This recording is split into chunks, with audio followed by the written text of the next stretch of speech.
I'm Bunnie, and today I wanted to do a somewhat quick review and somewhat longer tutorial for the Rose de Versailles makeup kit that I picked up here in Japan.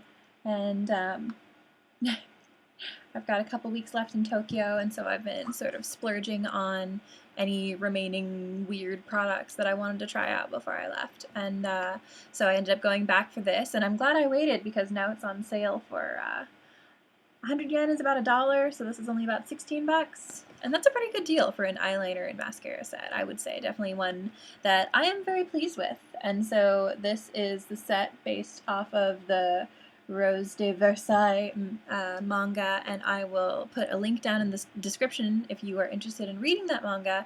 And the company that does this is also the same company that's putting out the makeup collaborations with Creamy Mommy and Sailor Moon. They're the ones that are coming out with they just came out with the nail polish set, and they're doing the powder compact, which I'm really excited about, and I'm going to be getting that as soon as possible.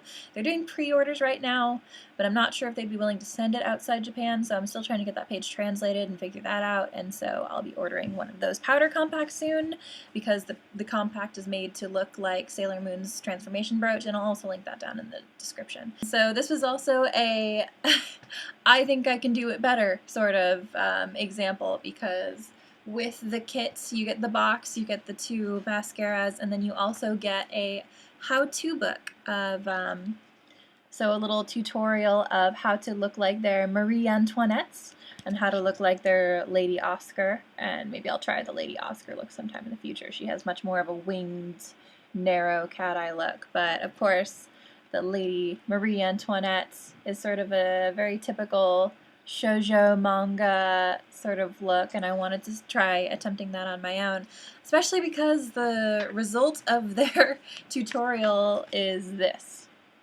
And I realize she's Japanese, I realize she's naturally dark-haired, but I feel like that's just not terribly impressive. Like, we can do better than that. That's not very pink or shoujo or Marie Antoinette. As opposed to this, tried just using the picture of Marie as a reference photo and wanted to see what I could come up with. And so as you can see, I piled everything I own onto my hat here, and I've got my pink face and her pink lips and my naturally blue eyes and the eyeliner set, and I think I did a pretty good job. You tell me, you comment and tell me, what do you think? Is there anything I could have done better? I think I should have curled my hair into actual spirals, but it's been kind of a long day. So on to the tutorial soon, but as for my review of these two, they come in really gorgeous packaging with the cute gold embossed little sticks, and I really like these. You'll see a little bit in the tutorial, but the mascara is it's a wetter feeling. I haven't had any clumping problems yet. It's not as lengthening as some of the other mascaras that I've been able to find here at home and here in Japan. It's not one of the like falsy effect fiber mascaras, but as for just like a basic mascara, it's really nice. It does a really good job of coloring from root to tip, and it separates the lashes really well. And so if you want a mascara to put under false eyelashes, I would really recommend it, because it'll separate your lashes and make them look very like long but natural, I guess. Sometimes I find that when I use the really good mascaras, and if I like to use them first before I put on my falsies, my lashes will be so long that they kind of get in the way of me placing my falsies correctly, especially if it has a lot of curl to it. So this is just like a really nice, basic lengthening without being too crazy. And then the eyeliners, I really like these eyeliners, and I had another one actually that I bought first, which prompted me to buy the set, but I've already run out of it in 2 months. I've been using it like crazy, and so I guess that is the only downside to these, is that they're very opaque, they're very nice. It is a brush tip. It's not a felt tip, it's very flexible, more like a paintbrush, and it's very opaque with sort of the capillary action. It's flowing out to the tip, so you will find yourself running out reasonably fast if you try and wear it every day like I do, and then when you do, you have to make sure that you leave the packaging so that the brush side is down, so that any remaining product will feed into the brush. So that can be a little bit obnoxious. And then they always come with like a little shaker ball inside so that you can try and shake the extra product out when you start to run out, but I found I went through it pretty fast. However, for about $10 for an eyeliner at drugstore prices, that's not that bad. So on to the tutorial. If you'd like to see me do Lady Oscar or any other characters, feel free to comment below and let me know. Okay, let's do this. So I'm completely barefaced. I use BB Boomer as my primer. It's got a nice sort of pearlescent shimmer to it. Rub that all over your face. Then we're going to go for my favorite foundation, which is the Trublend. Sorry, that's really hard to see. And I use the lightest shade. I typically just use one pump, and right now I know I'm using a powder brush, but that was all I had at the time. And just start dotting it on your face and blending. And blending. And blending until you're satisfied. And then we'll move on to highlighter. And this was a cute one I found in Japan. I loved that it sort of had that cute crescent shape to it. So I start with light nose contouring, and then I like to do a lot on my eyes. I go over my brow bone and my under eye bags because I find that just the straight up white helps to brighten my skin a lot.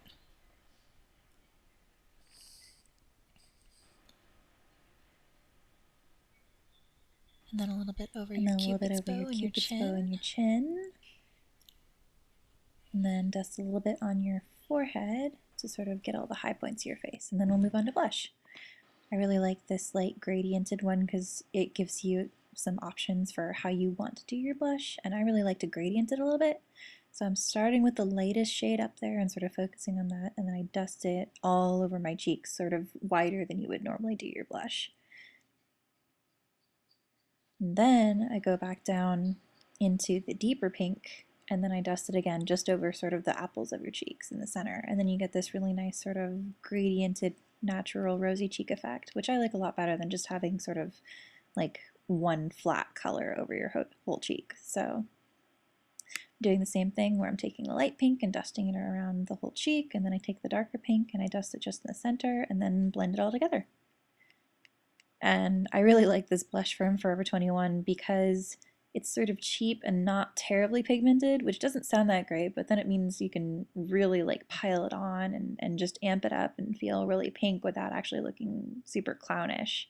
I found that some of the nicer blushes that I own are super pigmented, and so it layers on too thick too fast.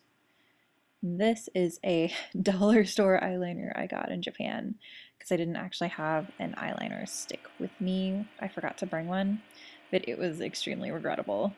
As you'll see in this, I start to layer it on and nothing's happening, and then keep adding more. It feels like nothing's happening, and I keep like rubbing it on. It was really useless. So it took me just absolutely an eternity to get on even just like a visible brown line. And I did the brown line rather than some eyeshadow because this is just sort of a quick and dirty eye contouring. If you want to just sort of dust a medium brown eyeshadow or a medium brown eyeliner over your lower, I'd say 2/3 of your eye and then your upper crease, it makes a really nice sort of gradient for the liquid eyeliner that we'll be using shortly. It makes it all look much more natural. So this is the Rosa Versailles eyeliner, obviously. Let's try this puppy out. So I start really thin, really close to my lash line, and then I try to build it up, and sometimes I make mistakes and whatever, but I generally try and start with a super thin line and build it out. And for this one, because her look had such a dramatically, like her eyes were perfectly circular, they were super round. So what I was going for was starting with a smaller line and then looking at my eye shape and trying to figure out how to build it into as round of an eye shape as possible. And then we moved on to mascara. I love the packaging so much, it's so amazing. It's just covered in roses and filigree and all kinds of shit. So this one I found I had to push a little bit hard to get a lot of product onto the roots of my lashes, and because my lashes are white, I have to use a lot of mascara normally. And then I did a pink lip gloss, a little bit of gold shimmer that I also found at Daiso. Clearly I do a lot of my beauty shopping like at freaking dollar stores because why not? And because all their products are super cutesy. I loved the little rose-shaped tin on this one with the little rhinestone cover. I think when I use this up, I'm going to use the tin for something else. And then eyebrow pencil.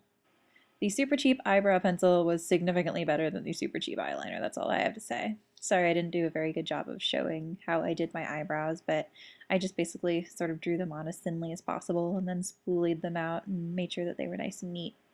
I kind of tend to draw my eyebrows on a little bit too thin and then use the spoolie to distribute the product a little bit better because my hair is so light and my eyebrows have to be kind of light to match. And that's kind of the finished makeup. And then we will don our fancy hat and complete the Marie Antoinette look. I love all the flowers that she put in her hat. I thought that was really sort of silly and cute. And now you can actually see me in the light, and this is the finished makeup look. I wanted it to be pale and pink and kind of magical, and I'm pretty happy with it. Thank you so much. Comment and subscribe. I hope I see you again.